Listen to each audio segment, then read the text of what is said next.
Gilbert and George are two of Britain's most influential artists. Their 8-hour singing sculpture live performances left people mesmerised in the 70s. Now they're back in Sydney for the first time in 40 years. There's only one place that I know, and that is where I sleep. Underneath the arches, I dream my dreams away. Gilbert and George, welcome back to Sydney. It's been a long time, hasn't it? 37 long years. Well, you're here as part of this retrospective. Can you take us back 37, 40 years and talk us through what inspired your living sculpture? We were very innocent, naive baby artists at that time, and only wanted to introduce ourselves to the world as artists, and found the ideal form underneath the arches. Well, that one started in 1969 already, so out of the blue we were able to make ourselves the center of our art. You know? And that became very successful, and that's why John Calder invited us out to Australia to do it. And we had a great time, I must admit that. It was extraordinary. Everybody was so friendly. Not only that, we did a lot of the drinking sculptures in the evening, every night. Remember, George? and it's still a great mystery to us how that sculpture became so successful.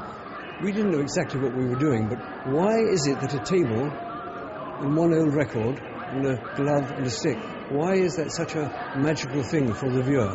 It's quite extraordinary, and it still is in many ways a mystery to us. Because we were doing it for 8 hours now, and we were not the only ones who stayed there for such a long time. All the viewers, they were not able to go away from it. They were nearly crying in front of it. I don't know what they thought about their children, their family, their parents, also, and the whole life in front of them. Do you think maybe you had them in a trance? Oh yes, we had them.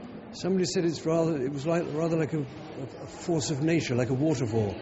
People will stop in the country and park the car and look at a ravine or a waterfall and think about all the things they would not normally think about. It gives people the opportunity for thought, loving thought, difficult thoughts.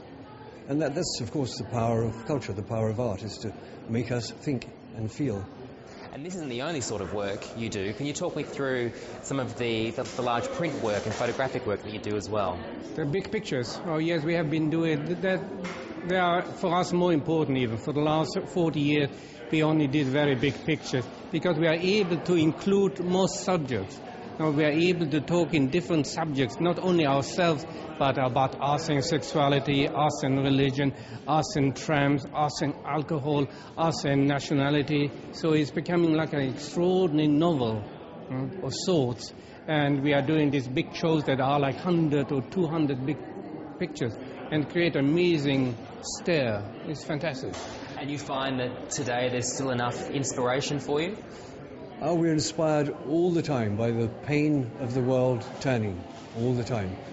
And we do believe in the force of love, because many, many years ago we found that most artists were falling in love with art. They loved the idea of art and having an artistic house and artistic friends and artistic holidays and artistic clothes.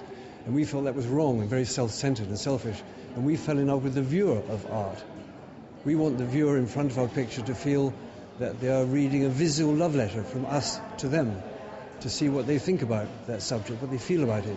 What will they say when they get home, when they describe the pictures they've seen?